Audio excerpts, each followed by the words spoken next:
In the autumn of 2004, Florida's Atlantic coast was hit by a succession of hurricanes that left a trail of destruction. In the town of Satellite Beach, one third-grade teacher was very conscious of the impact on the community and her pupils. It was kind of a time of turmoil here. It took a lot of people a long time to get their houses and their lives kind of back in order. Nothing like Katrina, but enough for an eye-opener here because we hadn't had a hurricane here for a long, long time.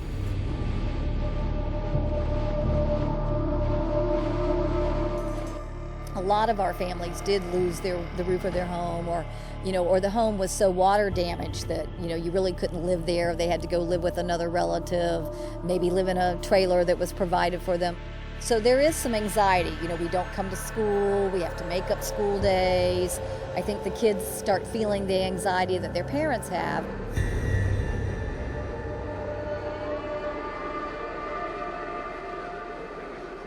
I pledge allegiance to the flag of the United States of America. Confronted by pupils struggling with the aftermath of the hurricanes, Annette wanted to turn their experience into something positive. With liberty and justice for all. She attended a teacher's workshop run by the local cable TV company, which introduced her to a range of weather-related resources and projects. Third graders study weather as part of the science curriculum, and Annette was inspired to incorporate an ambitious cross-curricular project on hurricanes that included report writing.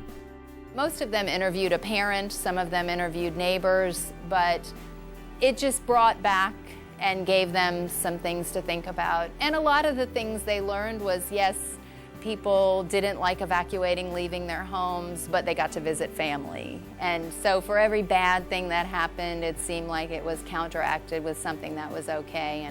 And they need to know that even in a bad situation, good things come out of it. This is the second year that Annette has run the Hurricane Project. Today, her pupils are working on ICT skills. We did some researching on hurricanes, and we searched several websites. We did some reading. We read some hurricane stories. I shared some of my hurricane experiences, and they shared some of theirs. And then we decided to do a PowerPoint, which is new to them. They've not done a PowerPoint. However, it's a really easy program for a third grader to follow, and they have a lot of fun with it. Hurricanes gather heat and energy through contact with warm waters. To help out with a hurricane, you can follow directions, clean up, and help people in need. It's a pretty cool PowerPoint. I liked it a lot. I stayed home for, I think, June, and I saw what happened. Our house did not get damaged, only we had a big tree fall down. Sometimes you do have to evacuate, and there are strong winds, and there is a lot of damage. Annette uses a lot of technology when she teaches, and you could see that she brought in the laptop computer so the kids could write about it, they can read about it, they can use the technology. So it really integrates and incorporates all areas of the curriculum, and she really did a nice job of that. I think it has been helpful because now I know more than I did, so if there is another hurricane, I'll know more about the situation.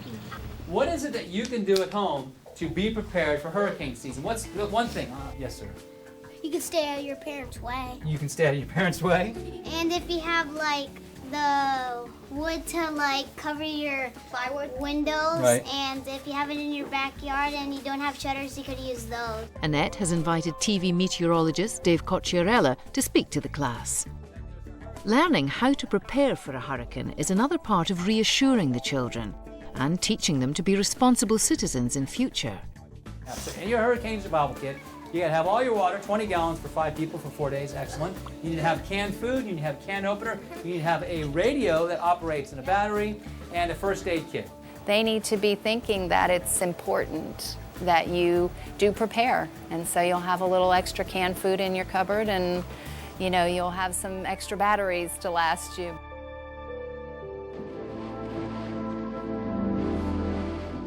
Annette has first-hand experience of what she teaches.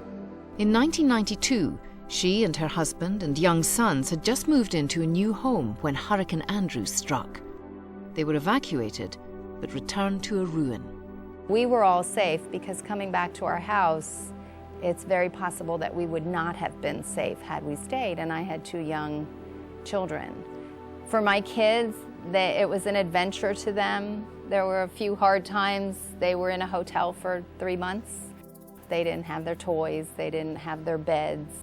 And looking back, I wouldn't do it again if I didn't have to, but I'm grateful for the way things turned out.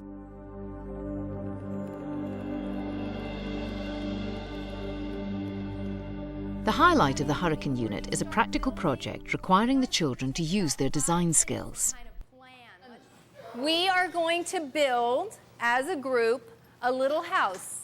And it's only going to be about this big, but you're going to have to make it so that it will withstand our hurricane, which is Miss Nadine and the leaf blower. You need to decide what is the best way to build your house, what is the best way to attach it to the plate so that the wind doesn't blow it off. The project isn't just about design. Annette is determined that it should teach her class a much more fundamental lesson. She draws on her own experience of the community working together after the hurricanes. One of the most important parts of the project is not scientific, but just kind of social, is to get kids to work together. Generally at 8, 9 years old, they don't work very well together. They did see, however, that during the hurricane, it was essential. You needed to board up your windows, you needed help, and neighbors helped neighbors. You needed a tree cut down, someone had a chainsaw, you helped your neighbor, they helped you, and it was essential. And really, in society and in business and even in my job, we work together. You get a lot more done, and they need to learn that. You know that it's important that you work together, because if you help somebody and somebody helps you, or somebody has a great idea, then things work better. So that way, someone might have a great idea that you didn't think of, or if you both have a good idea, what can you do? What's that social studies word? Put it together. You put it together, you both put in a little of each of your ideas. You can have a compromise and try and make up the best way. So these directions say your goal is to construct a hurricane-resistant house using the materials which house can hold up to the strong winds. Remember, the goal of this is to work as a team. Each group of children is given a standard kit of parts, including tin foil, paper, plastic straws, and a very limited amount of sticky tape. And you have to poke it through the right here, or right here, or right here. Yeah. Then let's do it. Yeah.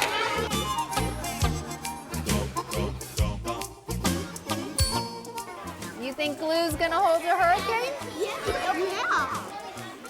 I don't think so. Well, we're trying to cut a green piece of paper to make a roof, and we're using the tape to tape it on. So basically, we're just trying to make a roof. It takes them a little while to get going on, oh yeah, I can do that, because they initially want to cut and tape until they realize they don't have a whole lot of tape. The tape is all used.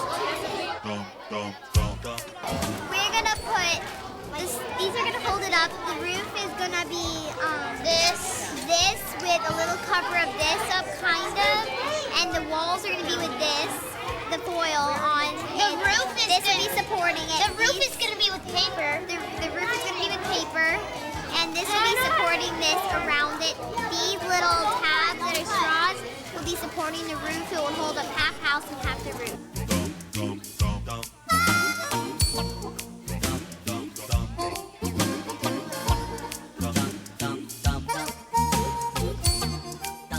My plan is stabilizing to stop. My plan, and then everybody else knows. No, it's our plan. Know that. So I feel like just leave your arm. This is kind of hard. But you don't know what to build. We're building a house. Well, I know that. Oh yeah, we need windows. All they have is straws sticking out of their house.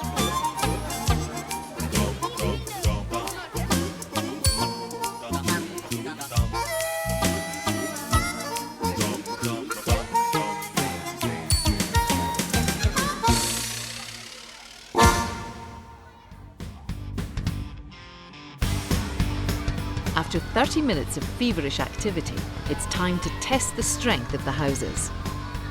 The leaf blower's first pass equates to a tropical storm.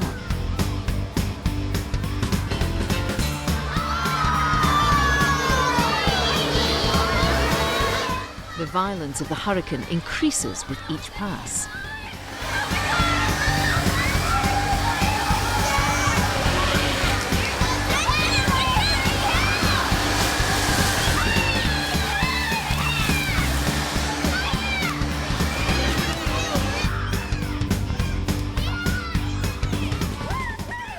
This one still has its whole structure standing.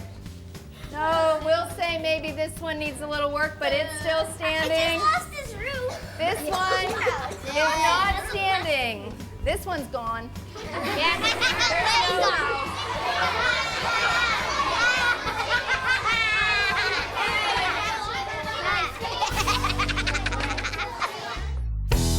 After all the excitement, it's time to take stock.